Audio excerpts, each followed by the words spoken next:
Warm greetings from Manipal. On behalf of the Honorable President of Dental Council of India, Dr. Dibyendu Mazumdar, I have the honor of inviting you to the DCI webinar series. This timely initiative of DCI has been of immense benefit to students of dentistry, teaching professionals, and clinicians all over the globe. I wish to place on record our sincere gratitude to the Honorable President of DCI, Dr. Mazumdar, Executive Committee members, Honorable Secretary Dr. Saha, Council members, and the technical team for providing a common forum to share information and learn from the very best in the field of dentistry. A hearty welcome to students and professional colleagues for the 9th webinar of DCI titled Dental Caries, Current Concepts. Before we begin, I have a very important announcement. DCI webinars are free of cost and any number of participants can register. For each DCI webinar, participants have to register online through a link published on the DCI website. Complete and proper details must be furnished at the time of registration for generating an e-certificate or CDE points. All the attendees will receive an e-certificate on their registered email within 3 days of conclusion of the webinar. This includes the undergraduate dental students and non-dentists from India as well as from other nationalities. An e-certificate may also be downloaded from the DCI website. Dentists who are registered with the State Dental Council or Tribunals of India are entitled for CDE points. DCI encourages the participants to sit through the entire webinar to stay up to date with new advances in the field of dentistry.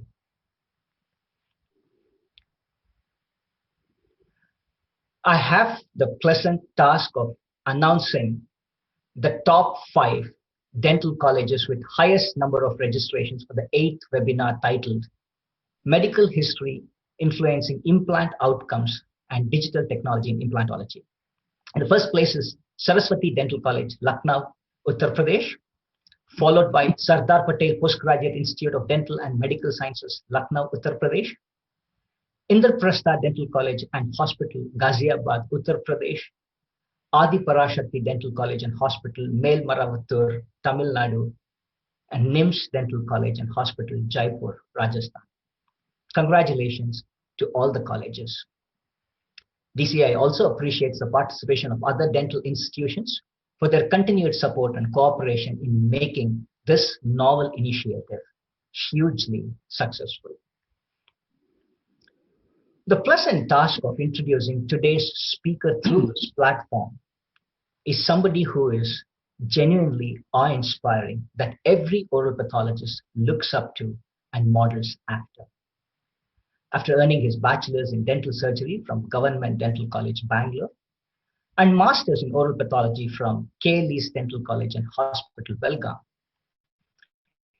he began his career as an academic at P.M. Nada Gowda Memorial Dental College and Hospital, Bagalkot. For his sheer commitment and astute administrative acumen, he was appointed as the principal, the post that he has occupied since 2008.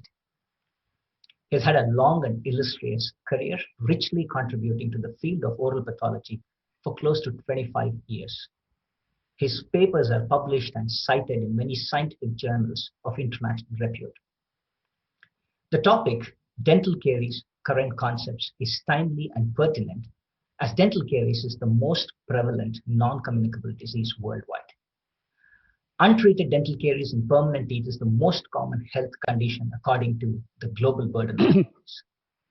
It's with immense adulation I present to you Dr. Srinivas Vanaki. Over to you, Dr. Srinivas. Very pleasant evening to all the participants of this 9th webinar organized by DCI. Before I go into my actual topic, let me have a pleasure of introducing the moderator of my session and my close friend and buddy, Dr. Raghu, to all of you. All the oral pathologists in the participants, are familiar with Dr. Raghu, and it is for those who do not know Raghu very well, and for them, here is his brief introduction. He is done UG from Tamil Nadu University, then MDS from Manipal, then obtained PhD from the Manipal University. Since then, he has been working in the Manipal Dental College over the last 22 years. Right now, he is occupying the position of Director International Collaboration at the Manipal College of Dental Sciences, Manipal. And he's a fellow Marie Curie, Wellcome Trust DBT TA, Intermediate Fellow, and he has been an absolute researcher, excellent oration, and he has been invited as orated oration speaker in many international and national conferences as well. He has got 3 research grants and authored chapters in many textbooks, and he has got more than 80 publications and patent in one, and he has been awarded many prizes and awardees. Recently, he was awarded a Wellcome Trust or DBT India Alliance Intermediate Fellow. So I have so much to talk about Dr. Raghu in this matter, and he's a postdoctoral fellowship from University of Sheffield. So with this, let me also introduce Dr. Raghu, who is the moderator of my session. So thank you, Raghu, for moderating my session, and we know each other since last nearly 25 years. And once again, I welcome all the participants for this topic titled Dental Caries Current Concept. Greetings from my institute, PM Nadagoda Memorial Dental College and Hospital, which is one of the premier dental institute in the northern part of Karnataka, established in the year 1987. And I have been serving in this institution since last 25 years and as a principal since 2008.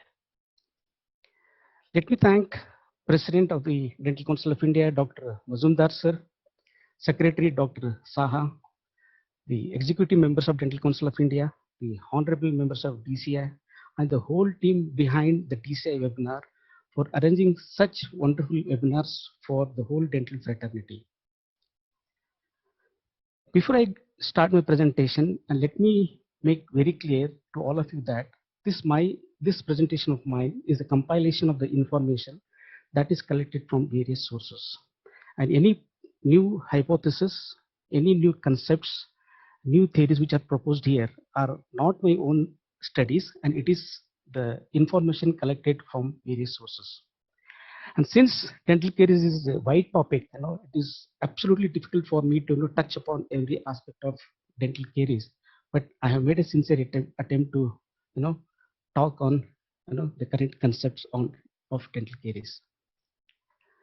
Dental caries, as we all know, it is one of the common disease for the dental profession, and as well as for the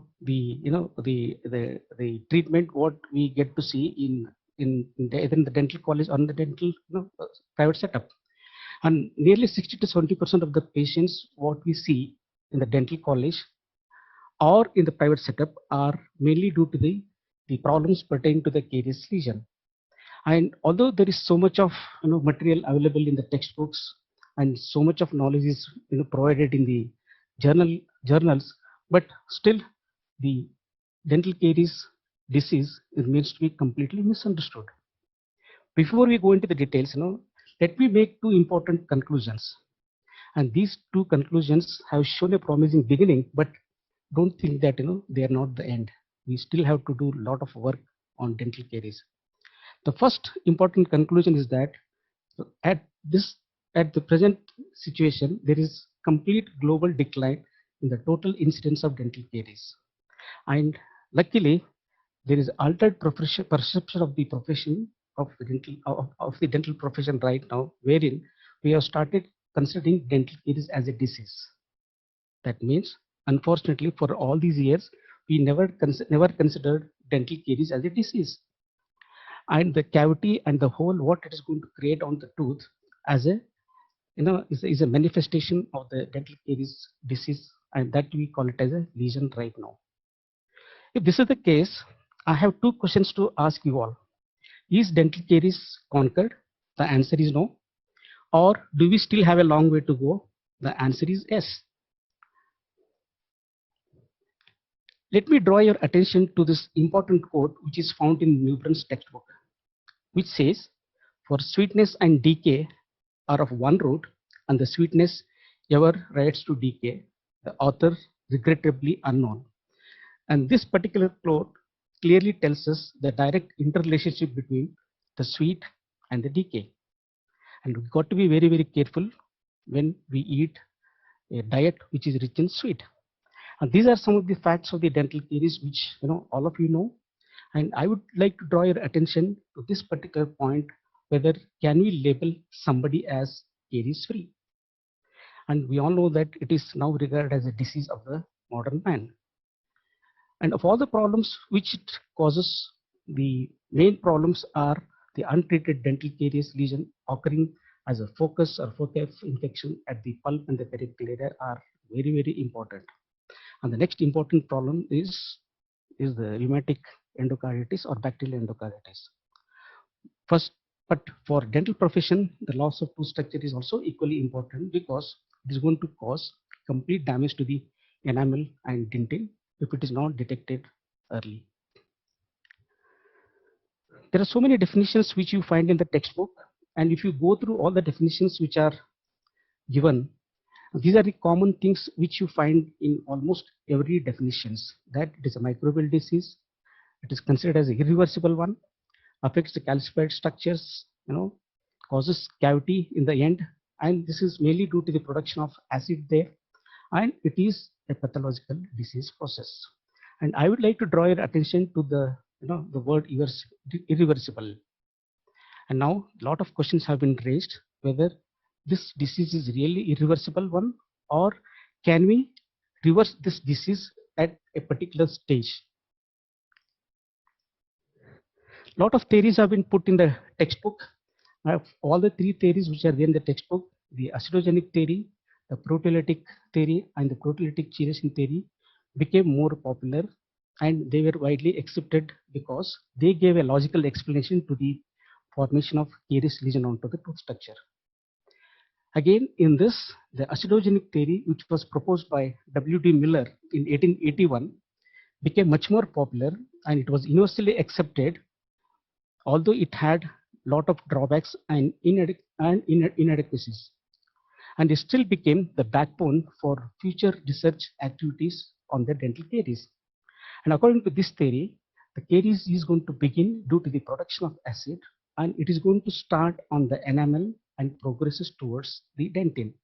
So that means it is regarded as a process starting outside and progressing towards the dentin. That is, it is an outside to in process.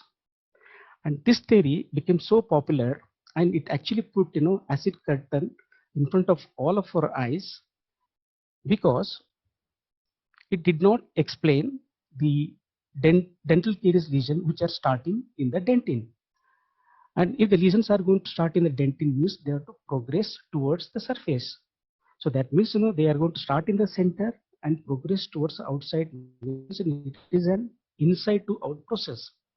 And we all know the fact that the dentin contains more than 50% organic content, and the dentin collagen cannot be destroyed by the acid. If that is the case, and if the dentin is going to be affected first in some patients, then if it is going to start in the center and progresses towards the surface enamel, then are we going to have a change in the dental caries model, that is from outside in process to a completely a reversal of the process like inside to out, which we see in the later aspect of the presentation. At present, all of us know that the current concept of dental caries is a multifactorial disease, and accordingly, Waynes suggested the diet, the bacteria, and the host are the three important factors, and the intersection of these three factors will result into caries. Later, Newburn added the time as another factor, and he said that because of the interplay of these four factors, finally we are going to have the lesion starting on the tooth structure. But at present, the caries incidence, apart from depending on those four factors, it also depends on lot many indirect and contributing factors, and those are called as the determinants and the confounders. be it a early childhood caries or the caries in the adult. These determinants, which are called as the oral environmental factors like fluoride, the saliva, the buffering action, and the confounders like personal factors of an individual patient, whether it is education, social class, attitude, behavior. Now, these confounders and determinants have an upper hand compared to the actual four factors. I don't say that the four factors are not important, but these determinants and confounders have an important role to play in order to cause a caries onto the tooth structure. So let us see all these four factors. And the diet which is rich in sucrose is always considered to be very, very important, and we call it as ketogenic diet. And we have a strong support from the history and as well as the early ecological and experimental studies done on finding out the sucrose as the main factor in the diet causing dental caries. And because of that, the sucrose is always regarded as the arch criminal for the dental caries. And sucrose, apart from considering that as an arch criminal, it also helps to promote the colonization of the Streptococcus mutans. At the same time, it helps to produce the adhesive polymers like dextran and glucan, which are very, very important for addition of the dental plaque onto the tooth structure.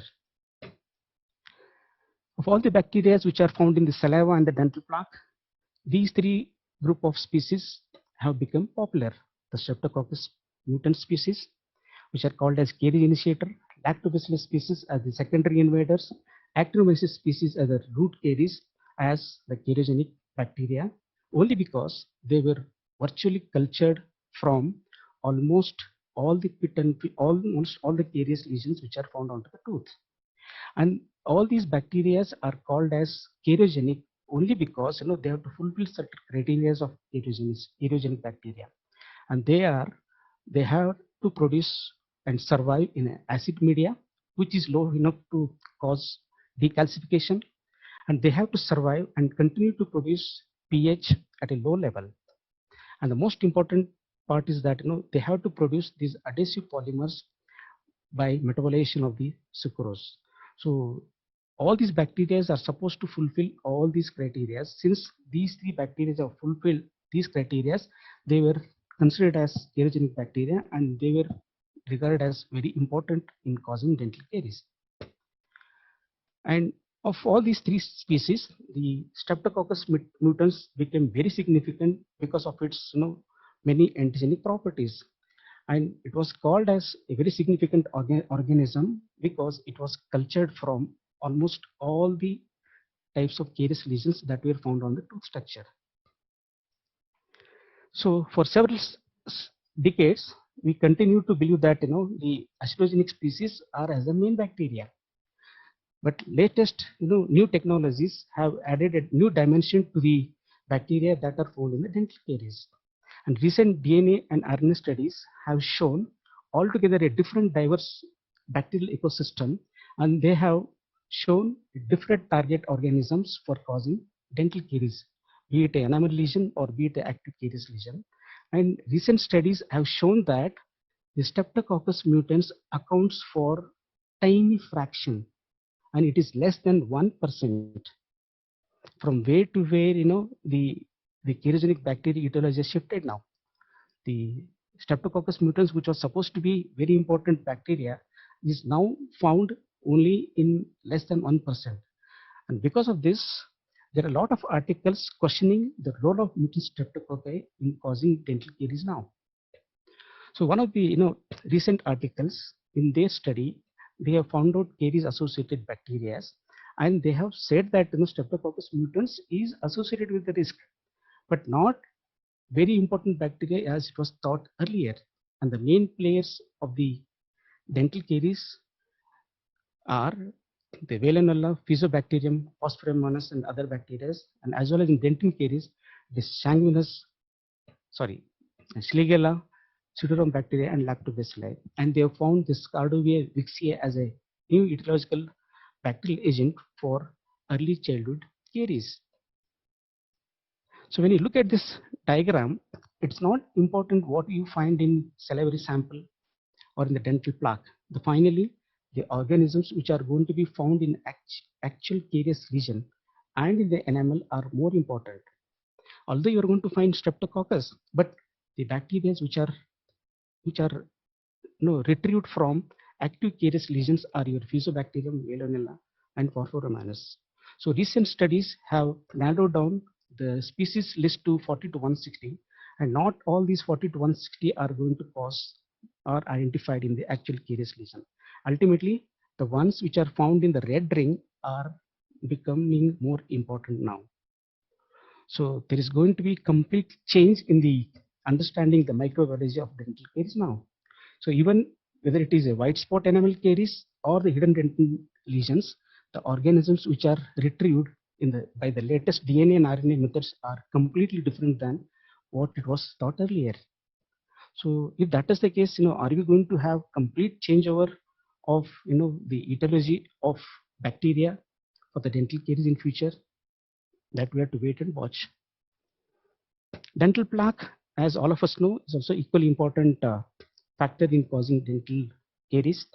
It is a tenaciously adherent substance onto the tooth structure, and now it is aptly called as dental biofilm. And without the dental plaque, the caries cannot be initiated. And it is a living entity, harbors many bacteria with their byproducts or toxins, along with the discriminated cells and the proteins and the glycoproteins. And it is a well-organized structure which is tightly adherent to the tooth structure with the help of dextran and glucan matrix. The pH of the biofilm is an important aspect in causing the dental caries. Regularly, when we are not taking a caries, a cariogenic diet, then also the pH of the dental plaque keeps on fluctuating around 7.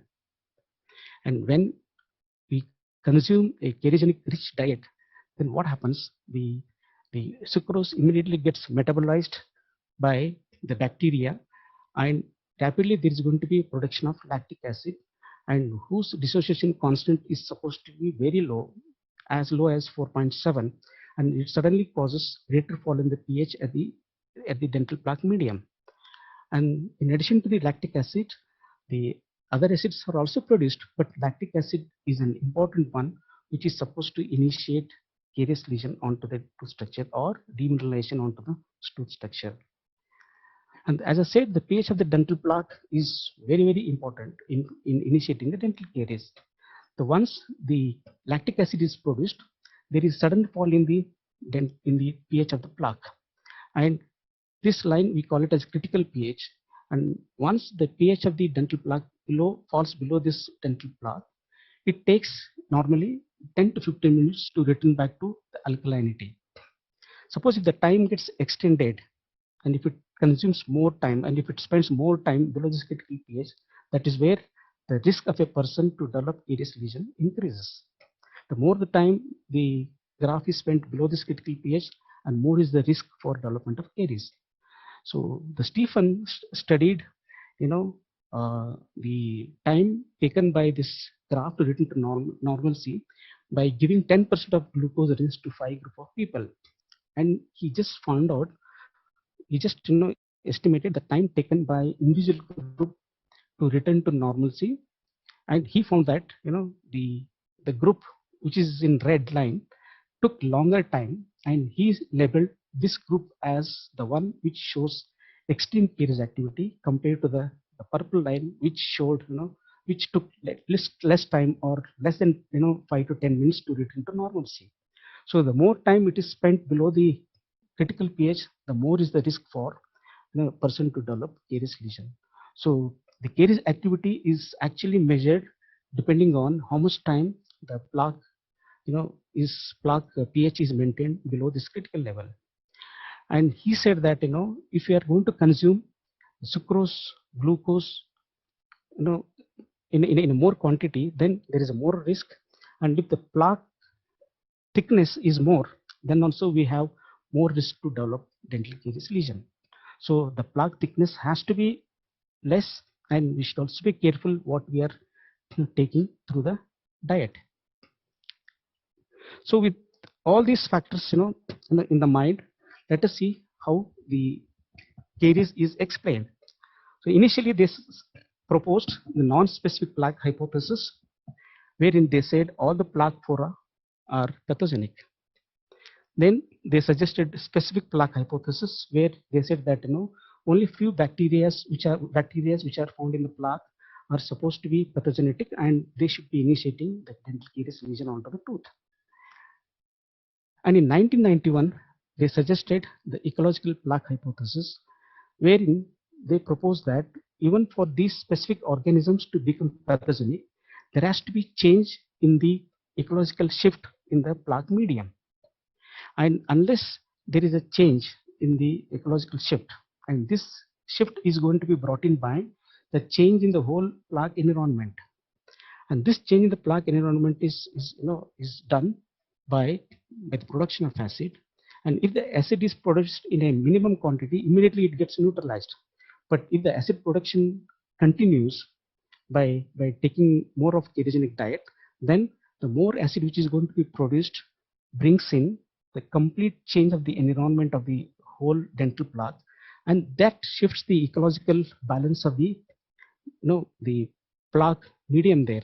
And that is how the disease is going to result, because of the shift in the balance, and that is brought in by the local environmental change in the local environment by the acid production.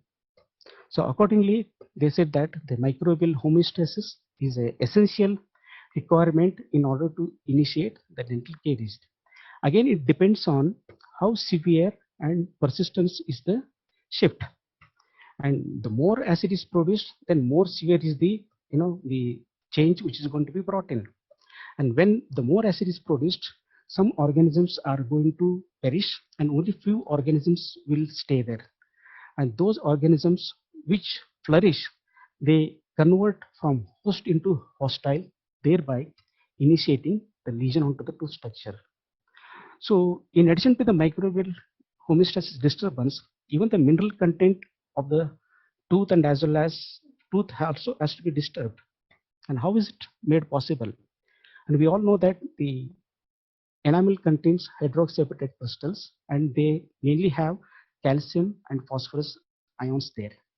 And the oral fluid is also a strong reservoir for calcium and phosphorus along with fluoride minerals. According to the law of saturation, the mineral content of the tooth and the oral fluid is in a state of equilibrium with the hydroxyapatite crystals of the tooth. At a neutral pH, when mild acid is produced and when it is undergoing immediate neutralization, even at this stage, there is minimal dissolution of the enamel, and because of which the minerals which are going to be released from the hydroxyapatite crystals are immediately reused for the precipitation of the enamel. And this is where we propose the remineralization concept. And this keeps on happening when the pH is immediately maintained at a neutral level. But when the pH becomes acidic, then there is more dissolution of the hydroxyapatite crystals, and the demineralization increases, and it continues to happen where the ion activity product is going to be less than the solubility of the, and the reverse is possible where the minerals available are more than the solubility of the enamel. So this whole process of de and remineralization is possible at the superficial surface of the enamel, and this is quite possible, and this is what they propose the medical management of dental caries management. And this is all confined to the initial 0.3 mm of the intact enamel surface, and this doesn't happen, and it cannot happen in the deeper parts of the enamel. So right now, the pathogenesis of dental caries is explained by this extended caries ecological hypothesis, wherein they propose that the pathogenesis of caries is due to the disruption of both microbial and as well as the mineral homeostasis. So when both these happen together, and when there is a disturbance of both these components, then only we are going to get the disease process onto the tooth structure. So the dynamic stability stage is maintained only when the acid production is minimum. So when the acid production is minimum, then the net mineral loss and the net mineral gain is balanced. But when the acid production becomes more, then the net mineral loss is going to be more than the net mineral gain, thereby causing actual cavitation. So at no stage of the at no stage we want we don't want the disease to progress to the acidogenic stage and the acidic stage. We want the disease to be present only at the dynamic stability stage where the remineralization is possible and the balance between the mineral loss and the mineral gain is maintained. This is has question mark for all of us. Is dental caries reversible? And to understand this concept, we have to understand what is caries reversibility or caries consolidation. And this caries reversibility or consolidation has been proposed and explained by Ernest Neubrunn in his early definitions. As per the new definition, they completely say that caries is a progressive demineralization and it is not irreversible. And if you remember the definition given by Ernest in the early period, and he says that caries is not one directional process. It is not a unidirectional process. It also happens in a cyclic manner where this alternate phases of demineralization, the periods of demineralization. And he said there is possibility of demineralization only when he observed some cases of arrested caries. So when the caries can be arrested, that means it is possible only when the process is halted at a particular stage. And this concept of remineralization is now used for the medical management of dental caries. And that is where they propose that the thrust or importance is given for the remineralization concept of the the dental caries process. And that is what they call it as medical management. And according to Neubrunn, he says that every disease process has a default pause button. You take any disease at one particular stage, there is a stage of rest, and we need to take advantage of that rest phase to either arrest the disease or to prevent the disease. Here, we cannot completely, prevent cavitation if it is already progressed to advanced stage, but at least we can arrest, in case if it is already cavitated, but we can definitely prevent, the disease occurring if it is detected early.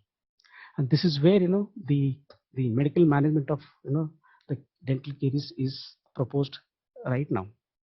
So the demineralization and remineralization process of the dental caries is explained as a regular flux nowadays.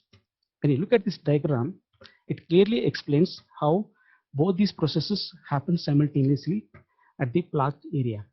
The following sucrose attack, we all know that the acid is going to be produced, and usually this acid is tried for neutralization by the buffering action of the saliva. But even then, there is some amount of crystals under disintegration, because of which the calcium and phosphorus ions are going to be released into the oral fluid, which is already having the mineral content there. And because of this, the oral fluid gets supersaturated, and from there the minerals can be reused for the precipitation onto the superficial surface, wherein the hydroxyapatite crystals are going to be replaced by the fluorapatite crystals. And this process of demineralization and remineralization can happen only when there is mild amount of acid being produced and when it is trying to undergo neutralization immediately. Suppose if the neutralization doesn't occur and if the acid production continues to happen in a more quantity, then this remineralization is not possible. But it's possible only when we detect an incipient caries lesion. And if we don't detect at that particular stage, then the more acid gets produced, and from incipient opaque lesion, we actually get a cavitated lesion. So that is where we need to find out the lesions when they are in the white opaque area stage, not in the cavitated stage. So now we can broadly classify the etiological factors into pathologic ones and the protective factors. So all of us should be protecting ourselves from all these factors. So never ever jump towards either to the center or onto the extreme, the left side of the screen. So practice, have all these protective factors so that, and explain to the patient so that, one will not develop a dental caries lesion. Histopathology, again, it is dependent on how much of, the caries has spread and how much it has involved both the dentin and the enamel. And we find, the shape of the enamel caries to be triangular, and we recognize, different zones there. And the different zones we recognize based on the porosity size which are seen there. And the more porous is found in the subsurface area or a body of the lesion, and the active lesion is going to be found actually in the deeper part. So at this stage, if the acid production is prevented, then this whole thing can be reversed. Again, in the dentin, it all depends on how the bacteria start entering the different tubules at a given time. As and when the tubules allow the bacteria to ingress and enter, accordingly we are going to see 5 zones starting from the advancing front of the lesion to the pulpal side. So as and when the more bacteria get entry into the tubules start widening or distending, thereby causing the various zones. How are we going to detect the lesion? And the detection of the lesion has never been a problem because we never look for detecting the lesion. And unfortunately, all of us have never bothered to diagnose a dental disease. And this disease doesn't have a differential diagnosis and no final diagnosis. And what we do routinely is we diagnose a dental caries which is already established there. So that means the diagnosis of dental caries at right now is more about labeling, but not about finding the new lesion. So has dental profession ever bothered to diagnose and treat the dental caries disease? No, we never bothered to diagnose. We only bothered to find out how much of destruction has happened. So when we examine a patient, and you have to have 2 objectives, whether you are examining a patient for a new caries lesion or you are examining a patient which already has a caries lesion. And if you are going to examine a patient for a new caries lesion, then your purpose is served. So that means you can look for an incipient caries lesion and you can prevent by allowing remineralization. But if you are going to look for a caries lesion which is already existing, which is already formed there, then it is about finding about the extent activity of the caries lesion. So our aim has to be finding about the new caries lesion rather than looking for the caries lesion which is already there. So we need to diagnose the dental caries when it is in the subclinical stage or maximum when it is in the D1 stage. But when we diagnose in D2, D3, or D4, then it is more of the treatment aspect, not about prevention of the dental caries. So this caries iceberg tells us very clearly we should be diagnosing dental caries when it is at the base of the triangle, not at the apex. And we also need to look for these 3 parameters whenever we look at the caries lesion which is already established there. So at this juncture, the diagnosis of dental caries is very simple. And remember the statement made by Edmund Kells, and he says that a simple examination with mouth mirror and a sharp explorer is enough. And if somebody doesn't diagnose a dental caries with this, then even X-ray machine also will not help him out. So the statement what he made in 1924 still holds good. So at this juncture, we still rely on diagnosing the dental caries by simple, meticulous visual clinical examination. And if we don't diagnose at this stage, then we need other methods like radiographic methods, optical methods, which are newer techniques now, the dye penetration, endoscopic, fluorescent method, electric methods, ultrasonic imaging, the multiphoton infrared, And all these, new methods of diagnosing dental caries are employed now, but they are all of academic interest for any practical purpose, whether it is in institute or in a private setup. We need to rely more on the visual clinical examination followed by the X-rays. And all these, the advanced diagnostic methods are of little help when it comes to routine practice, whether in college or in private setup. Nowadays, the studies are going on to find out, is there any genetic susceptibility of the host to link to the dental caries? And there are several genes which make individuals susceptible for the dental caries, and those are the genes which are involved in the enamel development and also in the salivary composition and in eliciting immune response.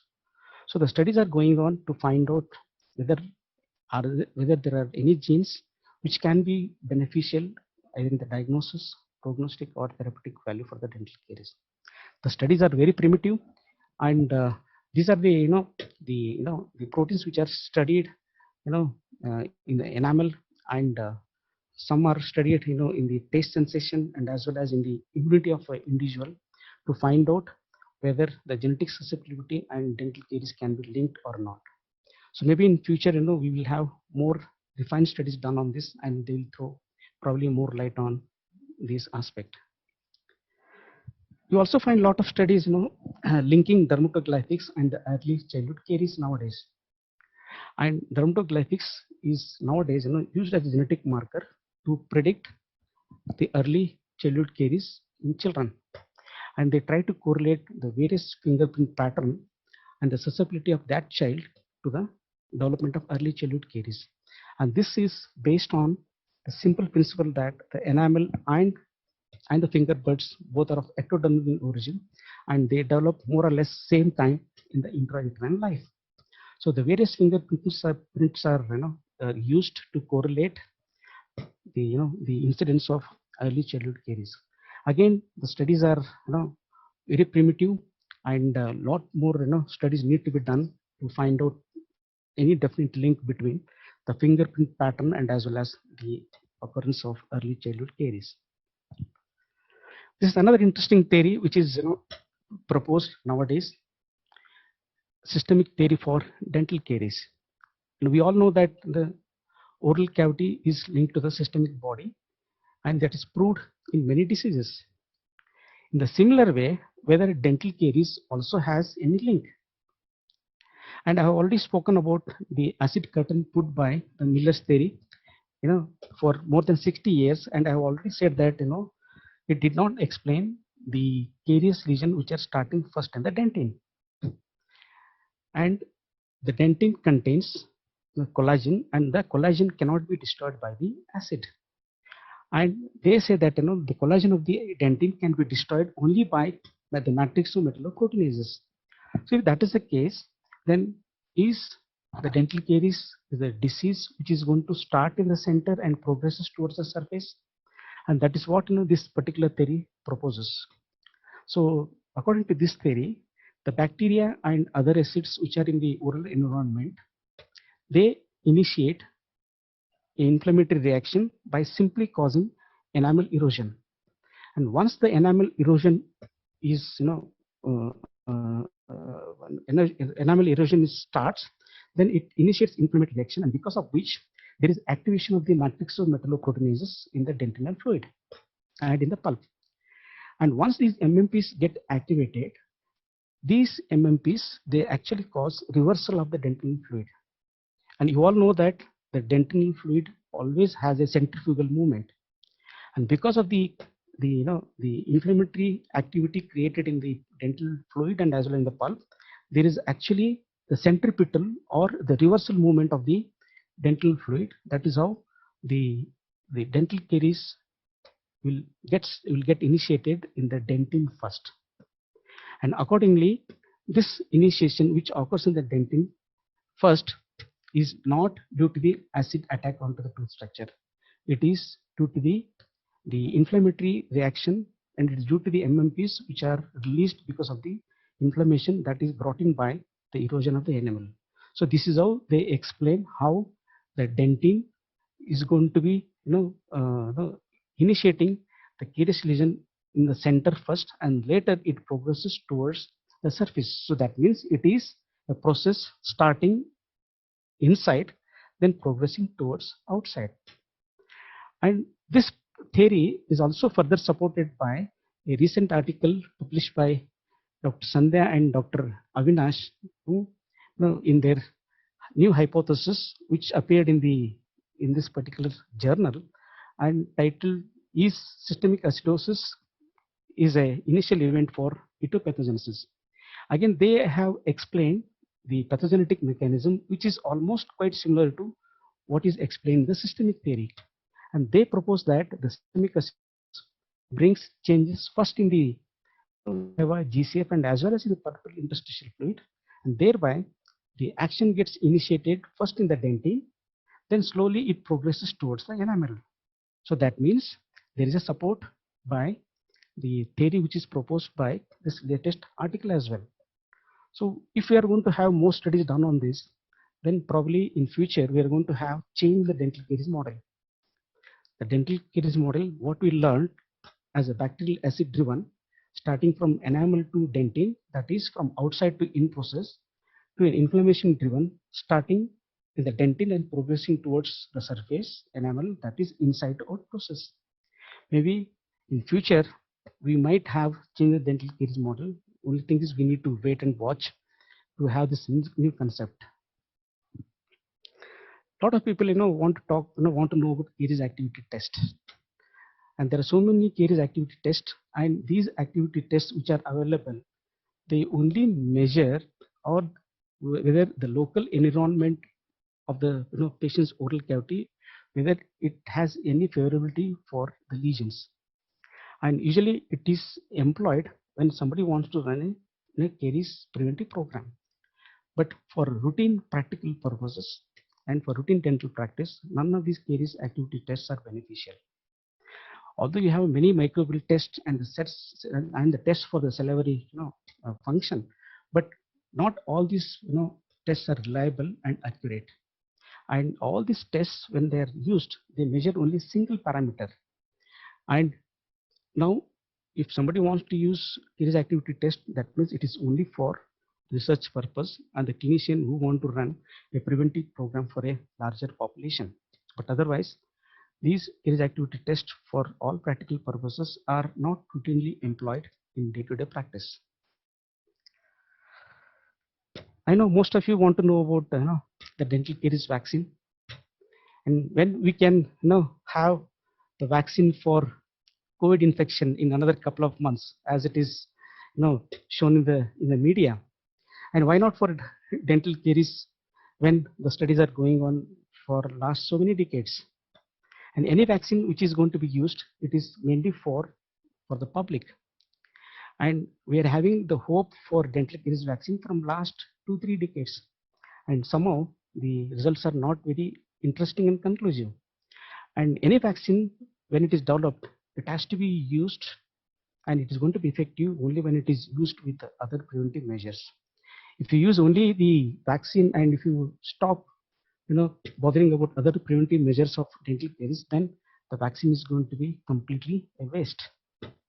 And a lot of studies have been done to immunize a person through all these systems and through various routes, isn't it? By injecting antibodies through systemic means, and by inducing passive immunization, and through secretory immunoglobulin A. Through these various routes they have tried, but somehow the results are not so effective and conclusive. And suppose if we develop vaccine in future, and when it should be used, and they have said that the best way to use vaccine is to time along with the eruption of the teeth. Maybe the first dose required to be given at the age of 6 to 7 months when the primary teeth start erupting, and probably the second dose is required to be given when the permanent teeth start erupting at the age of 6 to 7 years. Probably these two periods are enough for giving caries vaccine in case if it is developed and released into the market. But right now, the the uh, the trial for Caris vaccine is done by 5 group of people, and all these 5 group of people, they are working on different aspects of Streptococcus mutants. But somehow the Streptococcus mutants is found to be weakly immunogenic, and they have targeted different the antigenic properties of Streptococcus mutants. But since it is found to be weakly immunogenic, somehow they are not finding very effective results to tackle the dental caries. But some of the work done by the last group, especially Hyatt and Julian, they have shown some promising results, and accordingly they brought in this CaroRx, which is a antibody developed from transgenic tobacco plant into the market few years back. And this was found to be very effective, and it is supposed to act against mutants where it prevents the colonization of the bacteria onto the tooth structure. But somehow when the trials were going on the patient, especially when it was in the second phase of clinical trials, the study has been stopped in 2016, and the results are better known to them only. But although the CaroRx results were found to be effective and eliminate bacteria for 2 years, but since the study has been stopped, we don't have any further information on this particular antibody. Sorry, in this particular antibody or a vaccine that is being developed. So as on today, we don't have any vaccine that is being developed for dental caries. So our dream for dental caries vaccine still remains as a dream only. Maybe in future we will have a proper vaccine developed and released into the market.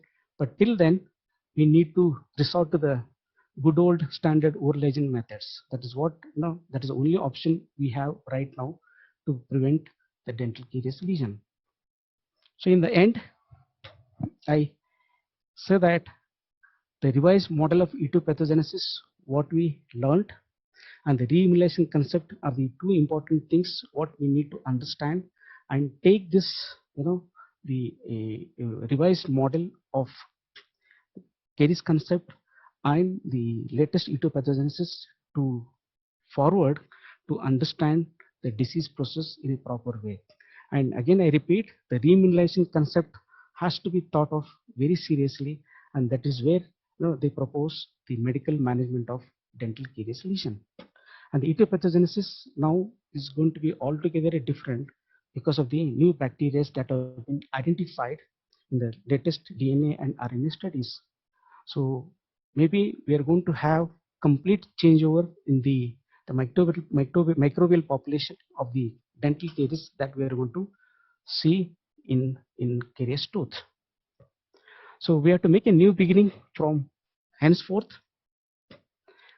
It is by simply detecting incipient lesions and try and look for the small lesions so that we can allow them to stop or arrest. And if we detect incipient lesions, then we can reverse the disease by a way of remineralization. And probably we need to change the classification of the caries in future, because all these years we practiced the standard good old Black's classification of extension for prevention and all that, because all the the operative surgeons they were called as surgical operative surgeons only because they simply went on cutting the tooth. And probably now we need to change the cutting the aspect of the tooth, where the minimum cutting of the tooth has to be done and to preserve the maximum enamel or the dental structure. And maybe we need to produce a vaccine for future, so that our future generation will be free from the dental caries disease. So at present, the best anti-caries strategic methods which are available are: one is to combat the microbial agent, and now we are in a dilemma what microbial agent has to be combated. Earlier we learned that Streptococcus mutans, the Lactobacillus and Actinomyces has to be tackled, but now we have a different group of population which is found and we don't know whether to tackle them or tackle the new population. And we need to increase the tooth resistance, by using fluoride application and by other means. And be careful about what we eat, especially the modification of the diet becomes very, very important. And help the patient and make them understand and deliver what are the anti-caries or the preventive methods. And this is probably done by the community people, and probably even in a clinical setup we need to explain the patient which are the protective factors or mineralizing factors, and which are actually the pathologic factors. So when we do this, then probably the public will be aware of public will be aware of what to eat and how to protect their teeth in future. This is one simple flow chart which will probably explain the entire aspect of dental caries. And thanks to Dr. Mandana for sharing this flow chart. And this flow chart of dental caries probably will explain from A to Z of dental caries, right from cause, the pathogenesis, the diagnosis, the treatment, and actually even the prevention also. So if you go through this flow chart, then it becomes easy for all of us to understand the whole dental caries disease in one particular or at one particular glance. These are my references, articles.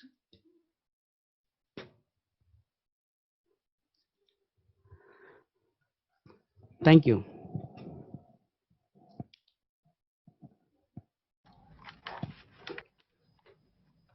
Thank you, Dr. Srinivas, for that excellent overview. Globally, it is estimated that 2.3 billion people suffer from caries of permanent teeth, and more than 530 million children suffer from caries of primary teeth. So this topic could not have come at a much better time. I thank the participants for posting their questions, and I'm happy to inform you, Dr. Wanaki, that I have received close to 500 questions. I wouldn't be able to ask you all of them, obviously, but I request you to take some questions from the attendees. Okay, thank you.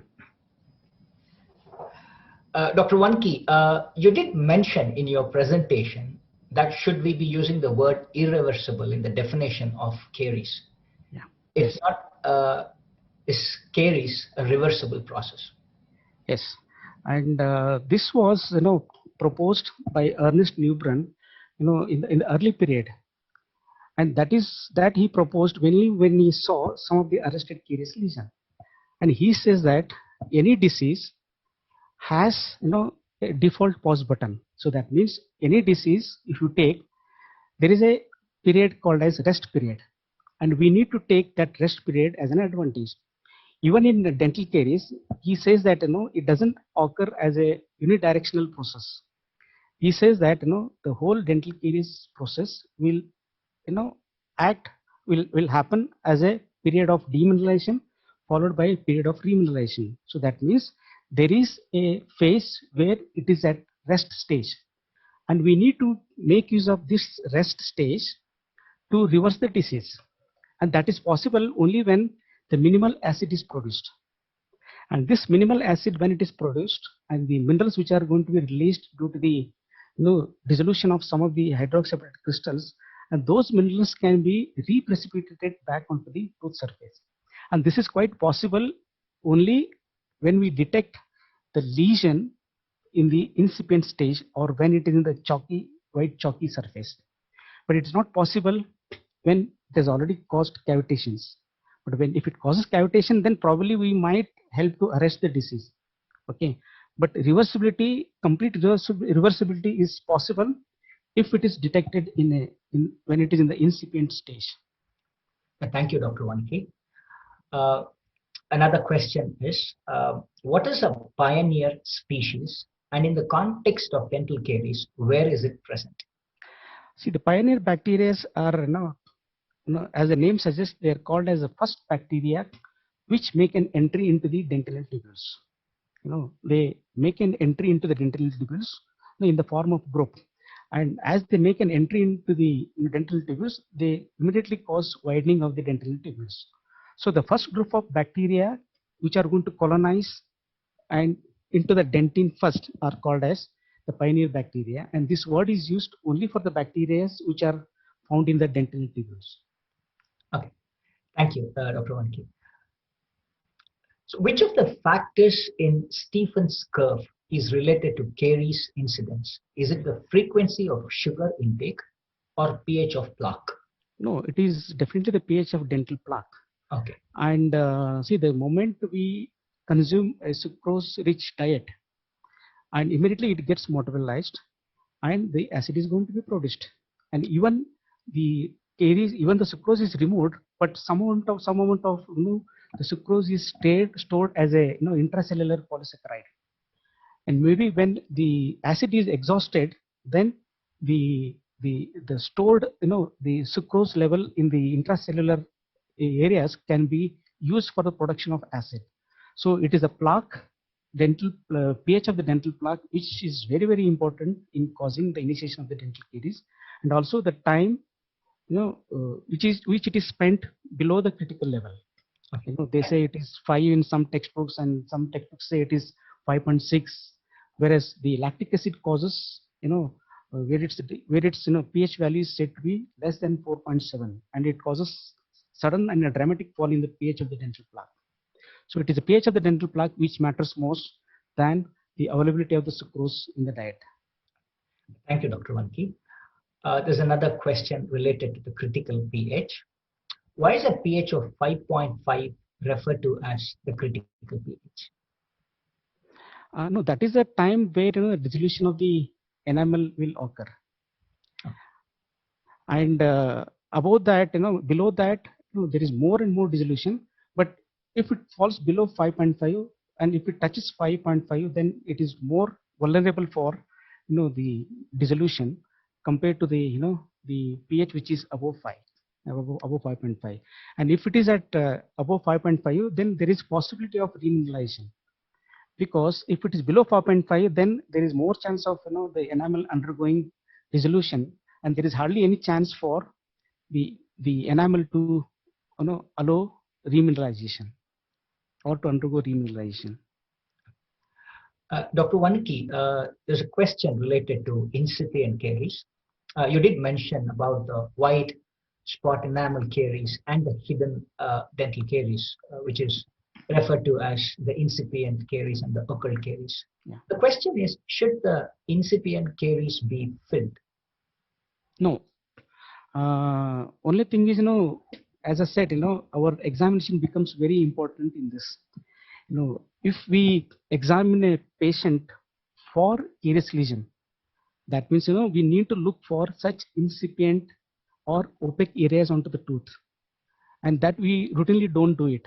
And if we can identify these opaque areas or incipient lesions by our simple meticulous examination, and if we identify these white chalk areas or opaque areas, then they don't need to be filled. We don't need to cut the cavity, and they need not be filled.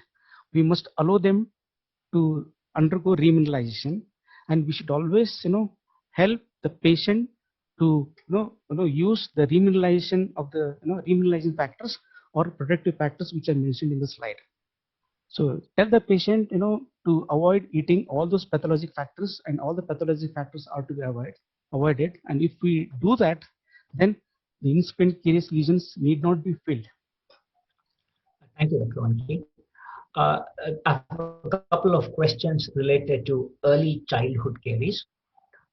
This question goes like this. What is the experience of clinically using silver diamine fluoride, SDF, to stop caries progression in children's teeth? This can be used especially for the caries in the children, and when we use that we can unnecessarily avoid cutting the tooth, doesn't it? And they are found to be very, very effective.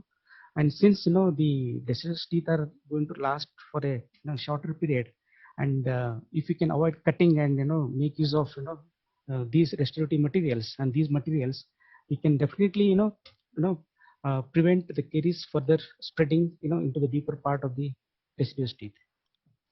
Thank you, Dr. Wanki. There's another question related to the management of dental caries. Caries traditionally has been treated by removing caries using a rotating burr.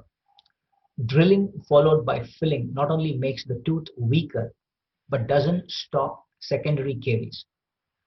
Contrarily, sealing of caries has been found to be effective to stop caries progression. I would like your views on that, Dr. Wanki. See, I'm oral pathologist, but still I do practice. I can throw a light on this. Probably the conservative person can probably throw more light on this.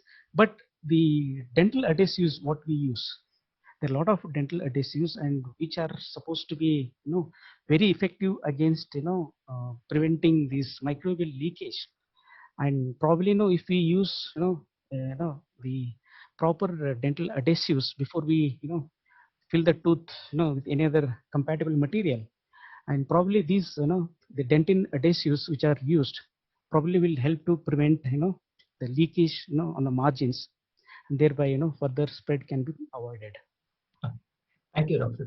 Wanki. I have few questions related to the immunology of dental caries. How safe are plantibodies over animal derived antibodies? See, if you tell like that, the no caries, no vaccine is safe. So, and the plantibody, were became popular only because they were effective, against Streptococcus mutans, and they were working well on the animals. But I don't know, but whether it is safe to use, because it is derived from the tobacco plant. So I don't know. There are other issues, pertaining to the use of tobacco-derived plant, antibody in future as well. So I really don't know whether how safe is to use, the antibody or tobacco-derived, vaccines in future. Thank you, Dr. Wanki. There's another question. In spite of taking all the precautions like brushing twice daily, using fluoridated toothpaste or mouth rinses, some people are still prone to dental caries. What are your views on that?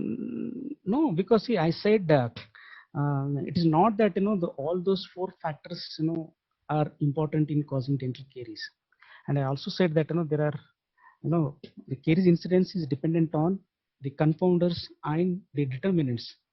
And nowadays, the confounders and the determinants play a very important role, especially the confounders. Although you may, you may be having, other factors, but if your attitude and if your knowledge and if your socioeconomic states are compromising, then one will still develop caries lesion in spite of protecting yourself from other factors. So now it is dependent more on those the external factors or the confounding factors and the determinants, rather than more on those four factors proposed by the KS quadrangle. Thank you, Dr. Wanki. Another question related to caries vaccine. What's the mechanism of action of caries vaccine? So right now, they have tried to explain this mechanism through by inducing the immunogens and antibodies through various ways. But the Streptococcus mutans is the only organisms through which they try to develop vaccine. But unfortunately, it is found to be weakly immunogenic. And all these vaccines which are tried now, they're all based on Streptococcus mutants. But at the present generation, when you look at the microbial population which is retrieved, the Streptococcus mutans accounts for less than 1% now. So maybe we may have to find out the new ways of identifying vaccines now. So whatever the studies done on the caries vaccine are to be relooked seriously when we don't find the Streptococcus mutans as the main bacteria now.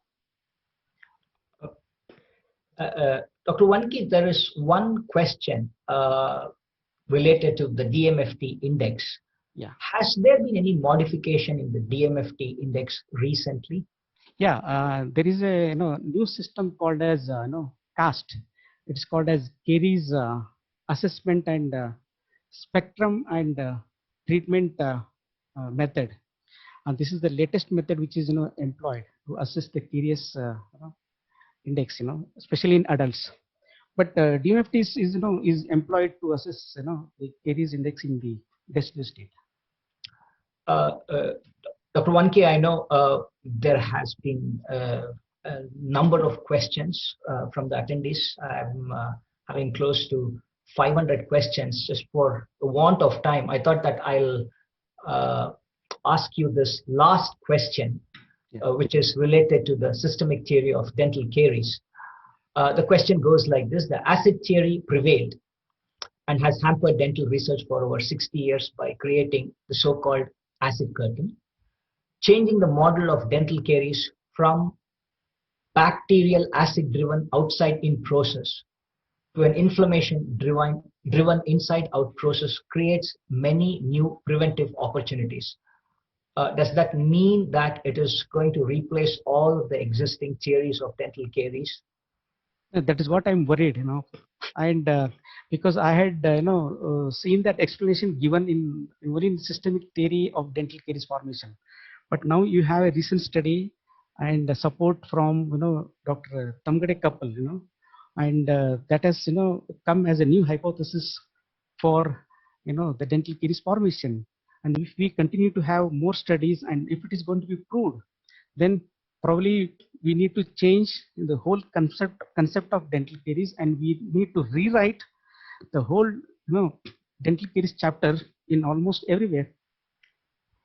And moreover, when you look at the new organisms which are found through the latest DNA and RNA techniques, then where is the role of dental caries, Streptococcus mutans played in the initiation of dental caries, which was thought so earlier, and wherein we worked extensively on Streptococcus mutans, even in developing the dental caries vaccine. So there's going to be totally new look which is going to be given if we are going to have the reversal of the dental caries model. Thank you, Dr. Wanke. Again, on behalf of the Dental Council of India, I wish to place on record my sincere gratitude to Dr. Wanke for his insightful presentation, emphasizing how these paradigm changes raise new research questions, which needs to be addressed to make caries prevention and treatment more cost effective. I thank all the participants of this webinar, and listening to me in this Sunday afternoon. And I hope that my presentation did not make you all like this.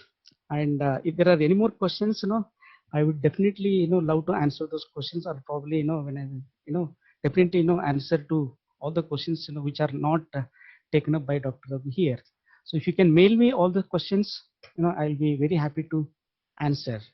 And before I end, I would like to mention a special word about Dr. Raghu here.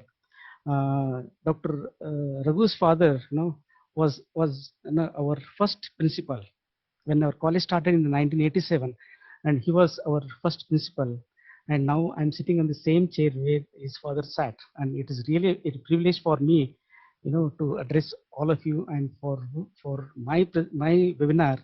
And Dr. Raghu is the moderator, so it is really a tribute to his father, from our college, where he headed our institution in the initial part of the in college establishment. So once again, I thank all the participants for attending this webinar, and I hope that it was fruitful and effective for you all. And before I conclude, I would like to thank Dr. Virendra Goyal sir, Dr. Sunil Kumar, and Mr. Mukesh, Mr. Mayank, and Mr. Kushal. And they are the main team behind the entire webinar series which are conducted so far and which are going to be conducted in the future. And they have been working day and night to see that these webinars are conducted in a fantastic way. And big salute to all of them, and especially to Dr. Virendra Goyal sir and Mukesh ji from me and from Dr. Raghu as well. So once again, thank you all for attending this webinar. Thank you. Thank you, Dr. Wanke, for those kind words. Once again, DCI recognizes the top 5 dental colleges with highest number of registrations for the 8th webinar titled Medical History Influencing Implant Outcomes and Digital Technology in Implantology. The 3 colleges from Lucknow have bagged the first 3 positions. Saraswati Dental College, Lucknow, Uttar Pradesh. Sardar Patel Postgraduate Institute of Dental and Medical Sciences, Lucknow, Uttar Pradesh. Indraprastha Dental College and Hospital, Ghaziabad, Uttar Pradesh. Adi Parashakti Dental College and Hospital, Melmaravattur, Tamil Nadu. And NIMS Dental College and Hospital, Jaipur, Rajasthan. Congratulations to all. DCI also appreciates the participation of other dental institutions for their continued support and cooperation in making this novel initiative of DCI hugely successful. The 10th DCI webinar titled Informed Consent from Dental Surgeon's Perspective, presented by Dr. George Paul, consultant maxillofacial surgeon, and moderated by Dr. Janak Raj Sabharwal, Director, Indraprastha Dental College and Hospital, Ghaziabad, is scheduled on the 6th of September 2020. I wish all the participants happy learning in the days to come. Also wish to bring to your kind attention that you will be able to view archived webinars and download your e-certificates by visiting dciindia.gov.in. The feedback form along with certificates will be emailed to the registered participants. I request you to kindly email your suggestions, if any. And at this juncture, I wish to inform you all that DCI breaks yet another record. We have had the highest number of attendees participating the 9th webinar, and we have close to 18,000 plus registered participants for this webinar. Congratulations to Dental Council of India once again. I would like to extend my sincere gratitude to the Honorable President of Dental Council of India, Dr. Mazumdar, Honorable Secretary Dr. Saha, Executive Committee members and Council members for bestowing me the honor of moderating this webinar organized by DCI. It's a laudable initiative and deserves all the accolades. A special thanks to the technical team of Dr. Virendra Goyal, Dr. Sunil Kumar, Mr. Mukesh Ji, Mr. Mayank, and Mr. Shashank. Happy trails to you until we meet again. Thank you, one and all.